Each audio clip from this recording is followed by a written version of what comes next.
জান্নাত হলো ওই জায়গা যেটা চোখে লাগবে এটাই মিলবে। হ্যাঁ হ্যাঁ, কোরআন বলে ও তালুদ্দু আয়ুনুকুম। তৃতীয় আরেকটা আছে, ফালা তা'লামু নাফসুম মা উখফিয়া লাহুম মিন কুররাতি আয়ুনিন। আল্লাহ লুকায় রাখছে, মাঝে মাঝে বাহির করে অবাক করে দেব, অবাক চক্ষু কপালে উঠায় দিবে, অবাক হয়ে যাবে, এত সুন্দর, এটা আবার কি? কোরআন বলছে ফালা তা'লামু নাফসুম মা উখফিয়া লাহুম, লুকায় রাখছেন, মাঝে মাঝে বাড়ি করে শো করবে। এই জন্য হাদিসে আছে জান্নাতেও সৈকত আছে, শুধু দুনিয়ায় সৈকত আছে এমন না। সৈকত চিনেন? কি? সমুদ্রের পার, সমুদ্র সৈকত বাংলাদেশে দুটা আছে। কয়টা? একটা কক্সবাজার, একটা কুয়াকাটা। জান্নাতও দুটা আছে। ওইখানে যাবে, প্রথম তো গল্প হবে, আড্ডা বলে যেটাকে, তারপরে খাওয়া দাওয়া হবে। যখন ফিরে আসতে থাকবে তো আল্লাহ ওই লুকায়িতর ভিতর থেকে প্রত্যেকের সামনে একটা একটা ছেড়ে দিবে। মনে হয় বোঝেন না, ঠিক না? ওটি পুরা ডানা আলা, ডানা কাটা না। কেননা দুনিয়ার দিতে হলো ডানা কাটা, ঠিক না? কেননা সারাদিন যারে মানুষে দেখে ওর ডানা থাকে কোত্থেকে, ঠিক না? যুবকরা কি এক ক্যামেরা দিয়ে দেখে নাকি? দুই চোখে 26 কোটি ক্যামেরা দেখলে তো পুরাটা ফিট করেই দেখে, ঠিক না? না, মনে হয় বুঝে না। 26 কোটি ক্যামেরা লাগায় দেখে, এরম যদি ডেলি 100 জন দেখলো তাইলে 126 কোটিতে কত হইলো? ওর ডানা থাকে কোত্থেকে? জান্নাতেরটা পুরা ডানা। হ্যাঁ হ্যাঁ, সামনে আসবে আর অবাক হয়ে যাবে। আর হবে না কেন? ওটা তো হাঁটু পর্যন্ত বানাইছেন মুস্কি দিয়া, কোমর পর্যন্ত আম্বার দিয়া, কাঁধ পর্যন্ত জাফরান দিয়া, চেহারাটা বানাইছেন হোয়াইট কাফুর দিয়া। 120 ফিট লম্বা হবে, চুল দিয়েও 120 ফিট লম্বা। 3 কিলোমিটারের ঘেরের কুচি লাগানো লেহেঙ্গা পরা থাকবে। ওই লেহেঙ্গা সুতার না, তাইলে ওজন হবে, আলোর না, তাইলে গরম হবে। ওটা নূরের সুতা দিয়া, নূরের ভিতরে গরমও নাই, ওয়েটও নাই। ওয়েট বোঝো?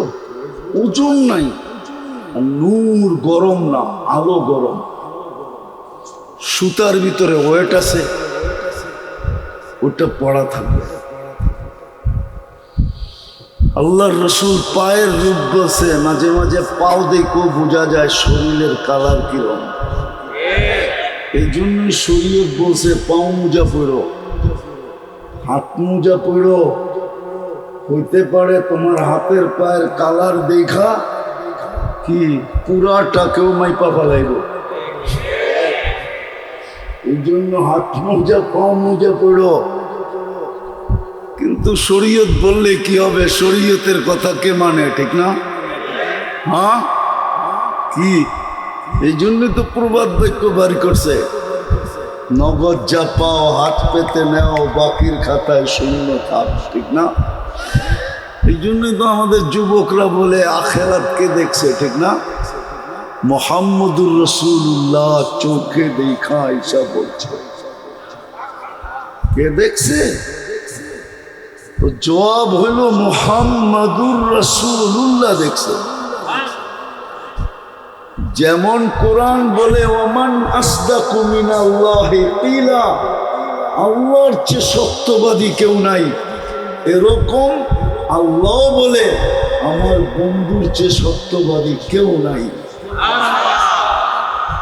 ওমান আসদাকু মিনার রাসূলি কিলা, আল্লাহ আল্লাহ রসুলের চেয়ে সত্যবাদী কেউ নেই, উনি দেখা হিসাব বলছে।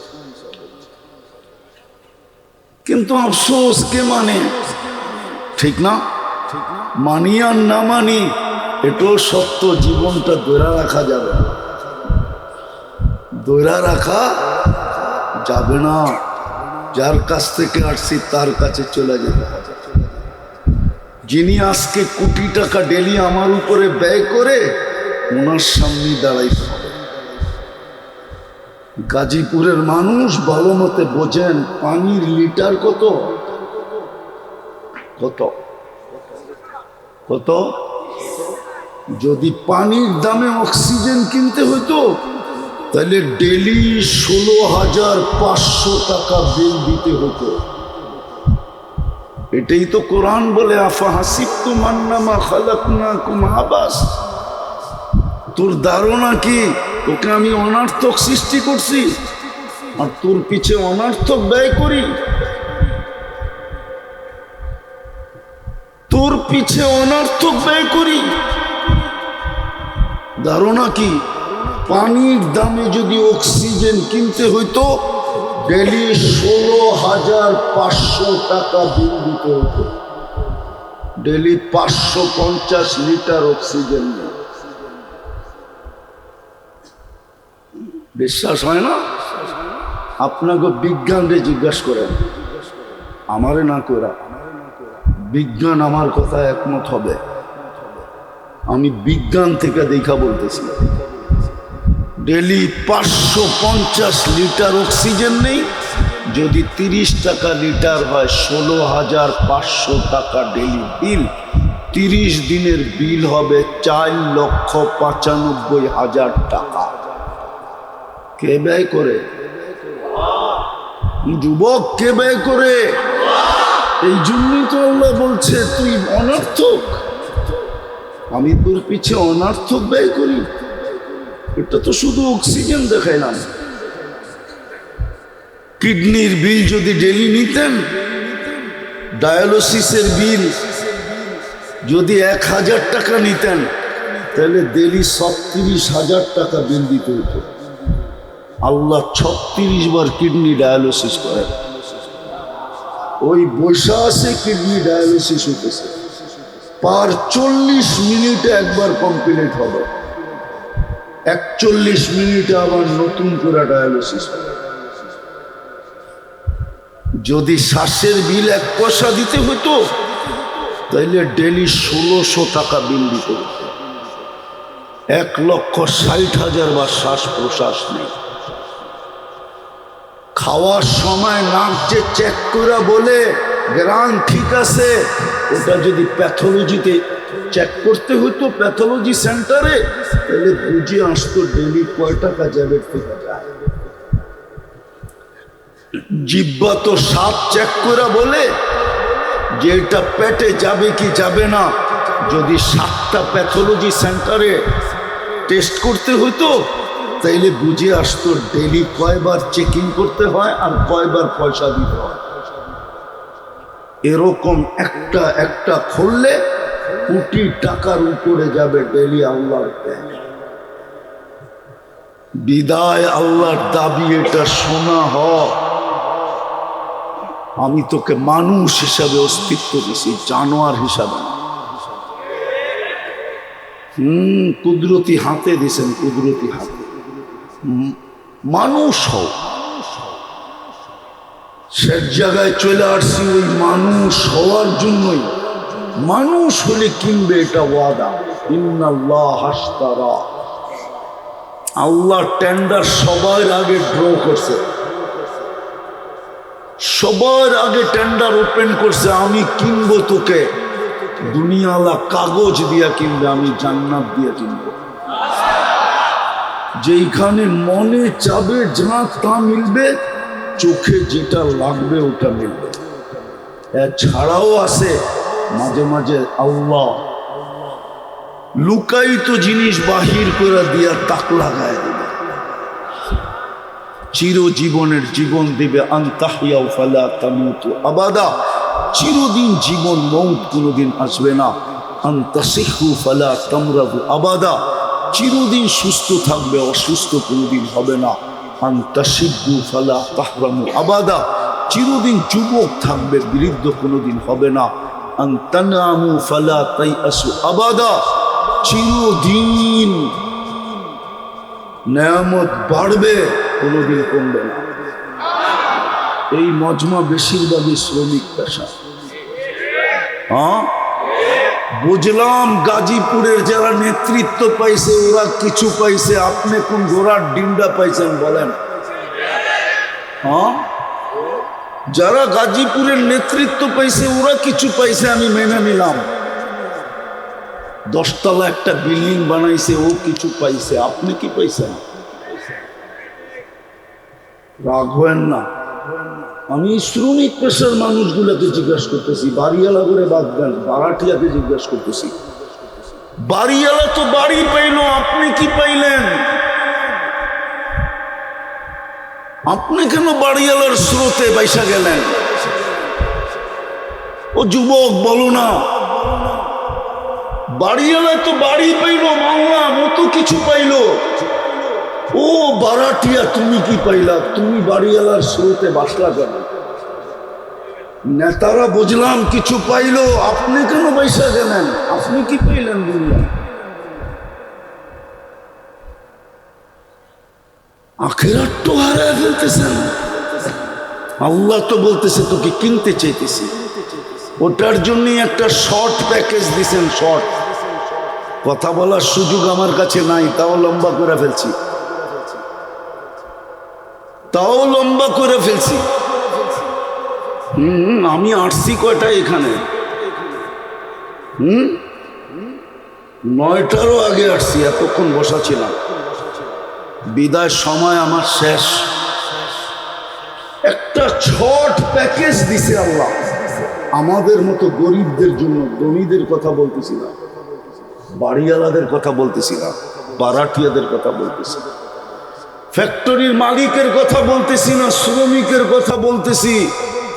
ছোট একটা প্যাকেজ দিছেন আমাদেরকে।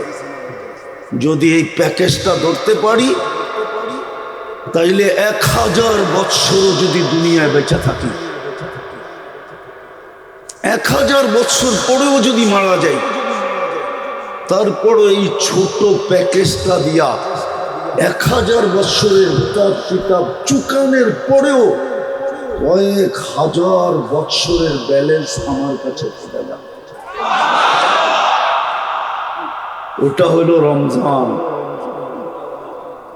ওটা হলো 1 মাস 70 মাস, 1 লাইলাতুল কদর 83 বৎসর 4 মাস। আপনি বলবেন 70 মাস আর 83 বৎসর 4 মাস মিলাইলে তো হয় 89 বৎসর 2 মাস।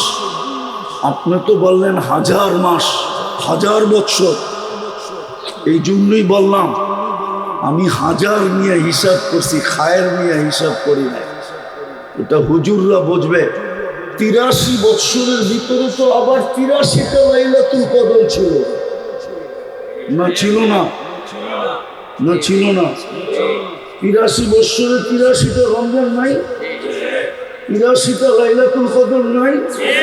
এইগুলা হিসাব করলে তো আমি কমই বলছি। এই জন্য আসেন নিজেকে সোনা বানাই, সোনা। জান্নাত মিলবে, জান্নাত। গরিবের জান্নাত বড় সহজ, খালি হাত বাড়ায় নিলি। এই জন্যই বলতেছি, বাড়িওয়ালাদেরকে বলতেছি না, বিল্ডিংওয়ালাদেরকে বলতেছি না, ফ্যাক্টরিওয়ালাদেরকে বলতেছি না, আমার সমাজের হর্তাকর্তাকে বলতেছি না। ওনারা তো দুনিয়ায় কিছু পাইছে, এই শ্রমিকগুলা কি পাইছে? যদি পাইতই তাহলে 2 দিন পর পর পাওনা নিয়ে আন্দোলন করে কেন? রাগ হয়ে গেলেন? কি পাইছি? কিচ্ছুই পাই না, ঠিক না? আখেরা তো পাবো না, আমাদের চেয়ে বড় হতভাগা কে হবে? এটাই তো আলী রাদিয়াল্লাহু তাআলা আনহু বলছেন। হায় হায় হায়, রমজান পাইল আর কাঠগোড়ায় দাঁড়াইল, রমজানই তো বলে যে ওকে কাঠগোড়ায় দাঁড় করার জন্য রমজান দেন নাই। রমজান যদি দিবেন তো কাঠগোড়ায় কেন দাঁড় করাবেন? তারপরেও যদি দাঁড় হইতে হইল তাহলে ওর চেয়ে বড় হতভাগা কেউ হবে না। যুক্তি দিয়া বুঝাইতেছি, আল্লাহ বুঝাইতে পারে। 80 বৎসর বৃদ্ধকেও আল্লাহ বলতে পারে যে একটা রাত্রই ধরে নিয়ে আসতি, 83 বৎসর 4 মাস ছিল, একটা রাত্রই। তাইলে 80 থেকে 80 বাদ দিলেও তো 3 বৎসর 4 মাসের পাওনা তুই আমার কাছে হতি। আমি তো তোকে কাঠগোড়ায় দাঁড় করাইতে হতো না। বিদায় রমজান বিস্কুল চলে আসছে। আসেন আজকে তওবা করে অঙ্গীকার করি যে একটা মাস, শুধু একটা মাস, অতীতে 11 মাস কি করলাম এটা আমার বিষয় না, সামনের 11 মাস কি করবেন এটাও আমার বিষয় না। আমার বিষয় হলো শুধু রমজানটা। আসেন আমরা আজকে তওবা করে অঙ্গীকার করি যে এই রমজানটা ওরকম কোমর কাইটা কাটাবো যেন আমি 1000 বৎসর বাঁচলেও যাওয়ার পরে যেন 1000 বৎসরের হিসাব দেওয়ার পরেও যেন 1000 বৎসর আমার কাছে থেকে নেয়। পারবেন তওবা করতে?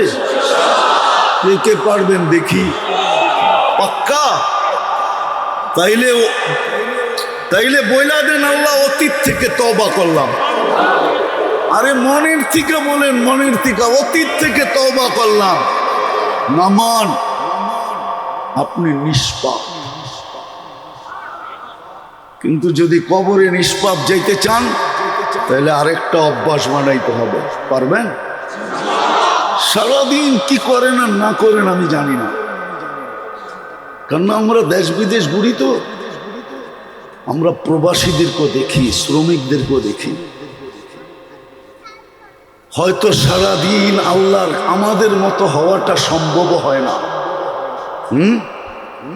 কেননা সকাল 8টা থেকে বিকাল 8টা পর্যন্ত, রাত 8টা পর্যন্ত, এই সময়টা তো আরেকজনকে দিয়া দিতে হয়, ঠিক না?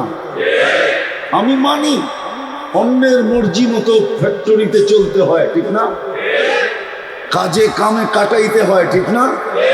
আমি মানি, অপারগতা আমি মানি, কিন্তু পায়ে হাত দিয়া বলবো যদি নিষ্পাপ কবরে যেতে চান এই অভ্যাসটা করেন। ডেলি ঘুমানোর সময় আমি হাত দুটা উঠায় মাপ চায় ঘুমাবো, তওবা করে ঘুমাবো। পারবেন? শুধু এতটুক বলবেন আল্লাহ তওবা করলাম। পারবেন? আবার ঘুমের থেকে উঠা তওবা করবেন। পারবেন? কেননা সকাল উঠলে না সকাল হবে, না উঠলে তো পরকাল হবে। সকালে উঠলেন বটে, সূর্য ডুবা তো নাও দেখতে পারবেন, ঠিক না? আজকে তো কতজনই সূর্যকে উঠতে দেখলো, ঠিক না? কাল সকালে, আজকে বিকালে ঢুকতে দেখে নাই। লান আউদ ফি হায়াতিকা আবাদা। গাজীপুরের মানুষ হইতে পারে সকালে আমাকে তোমরা কেউ উঠতে দেখবে না। আমি চিনি এরকম জায়গা যেটা গাজীপুরের চেয়ে বড় এই দুনিয়ায় রাখা আছে, এক রাত্রে মাটির সাথে মিশে গেছে। আমার এই 2 পা ওই জমিনে চলছে, 2 চক্ষু দেখছে। আমি এরকম জায়গা চিনি দুনিয়া। এই জন্য শোয়ার সময় তওবা করা আর ঘুমের থেকে ওঠা। পারবেন? আমি কিন্তু আপনাদের ব্যাখ্যা নিয়ে বলতেছি। আমি জানি শ্রম পেশার মানুষরা আমার মতো পারবে না।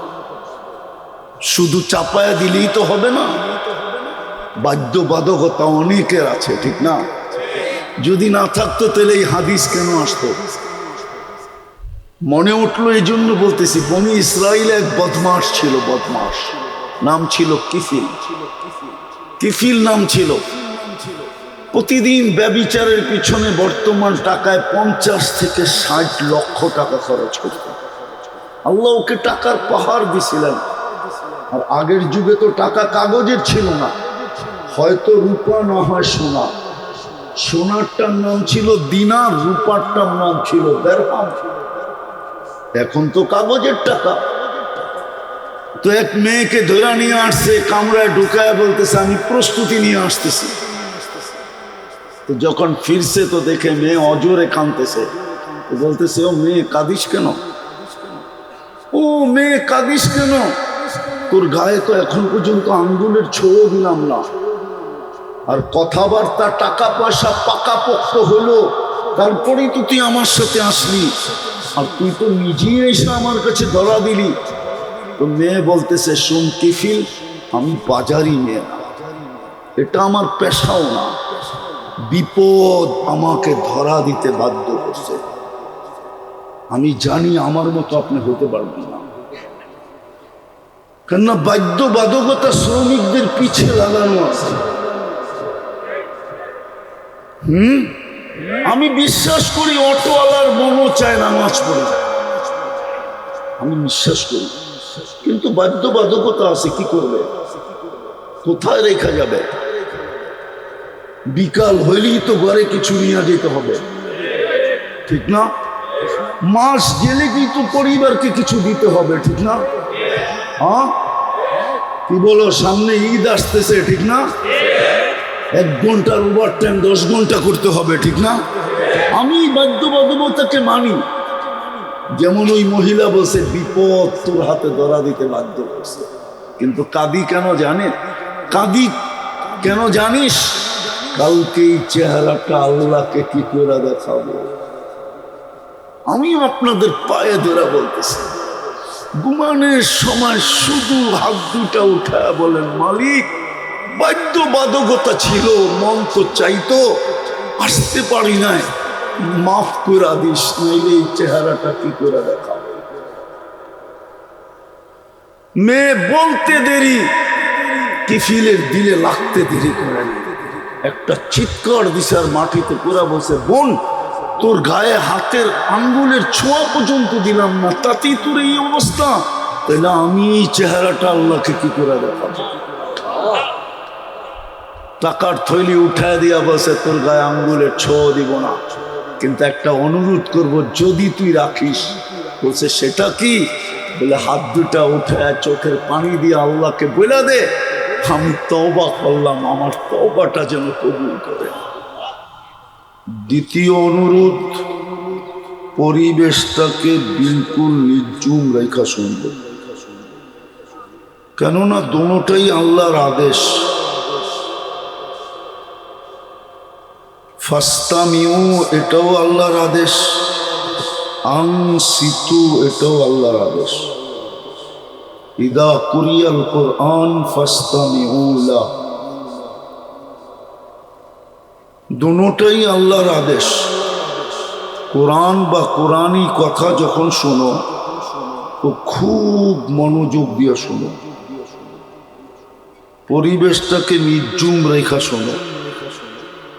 লাভ কি হবে? লাআল্লাকুম তুরহামুন। যেমন প্রচলিত একটা কথা আছে, বাস্তব কি অবাস্তব এটা জানি না, কিন্তু আমাদের মাঝে বহুল প্রচলিত, লোহায় নাকি পরশ পাথর লাগলে লোহা সোনা হয়। কিন্তু এটা হয় কি হয় না আমি জানি না, আর এই পাথরের অস্তিত্ব আছে কি নাই এটাও জানি না। আর এটাই সত্য, এই পাথরের কোনো অস্তিত্ব নাই। যদি থাকতো তাহলে দুনিয়ার কোনো না কোনো মিউজিয়ামে পাওয়া যেত। আজ পর্যন্ত কিন্তু হ্যাঁ, এটা সত্য, পূর্বেরটা সত্য না। যদি হইল ওই পাথর যদি পাওয়াও গেল আর লোহায় লাগাইলে যদি সোনাও হইল, তো ওই সোনা বিক্রি করতে গেলে ক্রেতা যে কিনবে ও কাগজ দিয়েই কিনবে, ঠিক না? কাগজ চিনেন কি? কাগজই বললাম আর কি, কাগজ দিয়ে কিনবে। কিন্তু আমি যেটা বুঝাইতে চাইতেছি, যদি রহমতের ছোঁয়া লাগলো তাইলে কিন্তু মানুষ সোনা হবে, সোনা। কিন্তু ওই সোনা না যেটা কাগজ দিয়ে কিনবে, ওই সোনা হবে যেটাকে যেই মানুষটাকে আল্লাহ জান্নাত দিয়া কিনবে। আর এটা নির্ঘাত। আল্লাহর রহমতের ছোঁয়া যদি না লাগলো, যদি না লাগতো, তাহলে আপনি মানুষ হইতেন কোত্থেকে? রহমতের ছোঁয়া লাগছে বিদায়ী তো আপনি মানুষ। যেমনই হন, সৃষ্টির সেরা তো বলতে পারেন না? পারেন না? মনে হয় বোঝেন নাই। যেমনই হন, পেশা যেমনই হোক, রং যেমনই হোক, ডং যেমনই হোক, বংশ যেমনই হোক, গুলি যেমনই হোক, রহমতের ছোঁয়া লাগছে বিদায় আপনি মানুষ। বিদায় আপনি নিজেকে সৃষ্টি সেরা বলতে পারেন। রহমতের ছোঁয়া না লাগলে আপনি মানুষ হইতেন কোত্থেকে? বলবেন রহমতের ছোঁয়া লাগার কারণে মানুষ হলাম, আরো কিছু প্রমাণ? হ্যাঁ, রহমতের ছোঁয়া লাগছে বিদেই তো আপনাকে আল্লাহ কুদরতি হাতে তৈরি করলেন, নাইলে তো হুকুম দিয়েই করতেন। সব হুকুমের তৈরি, একমাত্র মানুষই কুদরতি হাতের তৈরি। আর হাতের বিদায় সব হুকুমের তৈরি, মানুষ একমাত্র হাতের তৈরি বিদায় মানুষ সৃষ্টির ভিতরে সবচেয়ে সুন্দর, সবচেয়ে সুন্দর এবং সবচেয়ে সুন্দর গঠন। মানুষের চেয়ে গঠন আল্লাহ কাউকে বেশি সুন্দর দেন নাই। মানুষের চেয়ে রঙও আল্লাহ সুন্দর কাউকে দেন নাই। মানুষ সবচেয়ে সুন্দর, গঠনের দিক দিয়েও, রূপের দিক দিয়েও। কিসের দিক দিয়া? আপনি বলবেন আফ্রিকার গুলা দেখলে তো পছন্দ হয় না, ঠিক না? রঙও নাই, ডঙও নাই, ঠিক না? তাইলে আপনি জানেন না হীরা কয় কালার হয়? আপনি জানেন হীরা খালি হোয়াইট হয়, ঠিক না? এই জন্যই বলেন কাচের মতো।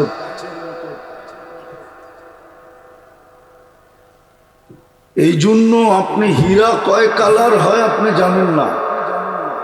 হীরা মাঝে মাঝে ব্ল্যাকও হয়। কি কি ব্ল্যাক বোঝেন? মনে হয় বিশ্বাস করে না। আমি ব্যবসায়ী, আমার কাছে জিজ্ঞেস করেন, আমারটা মাইনা নেন। আপনি মনে করছেন আমি ঢাকার থেকে এখানে চলে আসছি? আমি ব্যবসায়ী, কিন্তু সারা দুনিয়া ঘুরা পড়ে বাংলাদেশে নামছি। বুঝেইছে? মনে হয় বোঝেন নাই। হীরা কালো হয়, কালো। আফ্রিকারটা ডায়মন্ড কিন্তু ব্ল্যাক। ডায়মন্ড এটা কালো। তো যেটা বুঝাইতেছিলাম, যদি আজকে রহমতের ছোঁয়া লাগলো, আপনি যদি মনোযোগ দিয়ে শুনলেন আর নিঝুম ভাবে শুনলেন, তাইলে হইতে পারে আজকে রহমতের ছোঁয়ায় আপনি সোনা হয়ে উঠবেন। যেই স্বর্ণটাকে মানুষ দুনিয়ার স্বর্ণ কাগজ দিয়া কিনে, আপনাকে আমাকে জান্নাত দিয়া কিনবে। যুবক তো জান্নাত চিনেই না, চিনে নাকি? চিনলে কি চুলের স্টাইল এরকম হতো নাকি? বেশভূষা এরকম হতো? জান্নাত তো চিনেই না। সত্য, আমার জাতি জান্নাত চিনে না। যুবকরা বিশেষ করে জান্নাত চিনে না। যদি চিনতো তাহলে বেশভূষা, চুলের ডিজাইন এরকম হতো না। জান্নাত চিনলে তো রূপরেখাই ভিন্ন হতো। কেননা আজকে অনেক কিছু মনে চায়, ঠিক না? ভালো মতে কিন্তু অনেক কিছু মনে, কিন্তু ব্যক্ত করতে গেলে আবার জাদুও দেখায়, ঠিক না? মনে হয় বুঝেন না, বুঝছে যুবকরা, বুঝছে, ঠিক না? মনে চাই কিন্তু ব্যক্ত করতে গেলে কি দেখাইব? জারু জারু। জান্নাত হইল ওই জায়গা মনে যা চাবে তা মিল যাবে, যা মনে চাবে তা মিলবে। মা তাশতাহি আনফুসুকুম। দ্বিতীয় হলো এখন অনেক কিছু চোখে লাগে কিন্তু বারবার দেখলে জুতা দেখায়, মনে হয় বোঝে না, ফিডার তো খায়, করতে বুঝবে। অনেক কিছু চোখে কিন্তু বারবার দেখলে কি করে? জুতা দেখায়, জুতা। والصلاة والسلام على حبيبنا وحبيب ربنا مصطفى مجتبى لواء الحمد بيده يوم القيامة الذي بعثه إلى الجن والإنس بشيرا ونذيرا داعيا إلى الله رحمة للعالمين شفيع المذنبين حريص بالمؤمنين رؤوف رحيم صلى الله عليه وعلى آله وأصحابه وأتباعه صلاة وسلاما كثيرا كثيرا أما بعد فأعوذ بالله من الشيطان الرجيم بسم الله الرحمن الرحيم لئن شكرتم لأزيدنكم ولئن كفرتم إن عذابي لشديد وقال رسول الله صلى الله عليه وسلم عن الله تبارك وتعالى أهل شكري أهل زيادتي وأهل معصيتي لا أقنطهم من رحمتي فإن تابوا فأنا حبيبهم وإن لم يتوبوا فأنا طبيبهم أبتليهم في المصائب لأطهرهم من المعائب أو كما قال عليه الصلاة والسلام আমিও জানি শ্রমিক পেশার লোকের বাধ্যবাধকতা আছে, কিন্তু পায়ে দুরা বলি 2 টাইম তওবা করেন। পারবেন? পারবেন সবাই? কে কে পারবেন দেখি? আল্লাহু আকবার। আল্লাহ কবুল করুক আপনাদেরকে। নামান 2 টাইম তওবা। দ্বিতীয়, কোরআনটাকে ডেলি হাতে নিয়ে একটা চুমা, মোহব্বত। পারবেন? হ্যাঁ। আর যখনই সুযোগ পান, যেখানে বসেই পান, আজান দিতে দেরি আল্লাহু আকবার বলে দাঁড়ায় যেতে দেরি করেন না। পারবেন? সর্বশেষ এই রমজানটাকে জীবনের সর্বশেষ সুযোগ মনে করা ওরকম পালন করব যার দ্বারা 1000 বৎসর বাঁচলেও যেন ঋতু বাড়িয়ে হয় ইনশাআল্লাহ। আল্লাহ আমল করার তৌফিক দান করেন।